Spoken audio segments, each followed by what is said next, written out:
une idée qui divise. Éric Zemmour est au centre de l'attention depuis plusieurs semaines.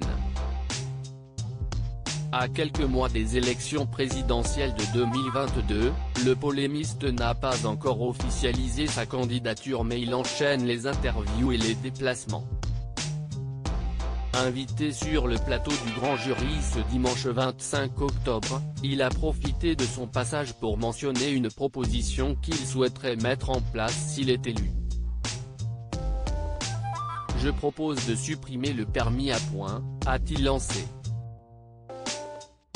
Selon lui, celui-ci ne sert tout simplement à rien, a-t-il poursuivi. Par la suite, il a ajouté que les accidents ont été évités non pas grâce au permis à points mais grâce à l'amélioration des voitures et de la ceinture de sécurité. Bien décidé à défendre son idée, Éric Zemmour affirme « Le permis à points est un racket organisé par l'État. Un stage pour en récupérer coûte entre 250 et 300 € et si est une mesure infantilisante. Ça rapporte 75 000 € à l'État. » De plus, il précise qu'il y a des pays comme la Suisse, la Suède, la Finlande qui n'ont pas de permis à points et ils ont moins d'accidents que nous, moins de morts sur la route, a-t-il conclu. Des propositions qui font polémique. Alors qu'il n'est pas officiellement candidat, Éric Zemmour profite de ses apparitions télévisées pour évoquer des mesures qu'il compte mettre en place s'il est élu.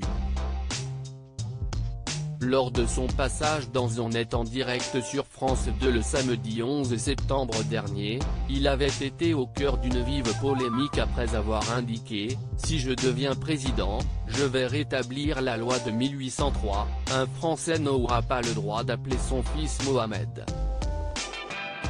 Pour appuyer ses propos, il avait notamment évoqué Zinedine Zidane 2 jours plus tard. Il aurait dû s'appeler Jean ou Marc, peu importe. Ce qu'il y a si est que, ses parents qui étaient des braves gens, n'ont pas respecté la loi.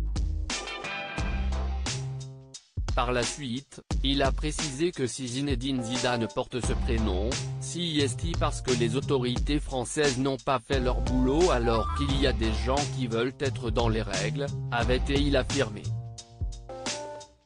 Des propos qui n'étaient pas passés inaperçus et qui avaient rapidement créé une vive polémique. Éric Zemmour, quelles autres propositions a-t-il annoncé? Sur le plateau du Grand Jury, Éric Zemmour a donné son avis sur la limitation des routes nationales ramenées à 80 km/h. Cette mesure poussée par Édouard Philippe a été l'un des points de départ de la mobilisation des Gilets jaunes. Il faut un geste d'apaisement vers la France qui doit prendre sa voiture tous les jours pour aller travailler, a-t-il indiqué avant d'affirmer « Il faut revenir aux 90 km/h sur les nationales ». Par la suite, il a eu le même raisonnement pour les zones limitées à 30 km/h dans certaines villes. Selon lui, il faut tout simplement supprimer cette mesure puisque baisser la vitesse en dessous des 50 km/h, si est le fait d'une chasse à la vitesse, menée par des bobos qui n'ont pas besoin d'aller vite puisqu'ils habitent au cœur des villes, a-t-il conclu.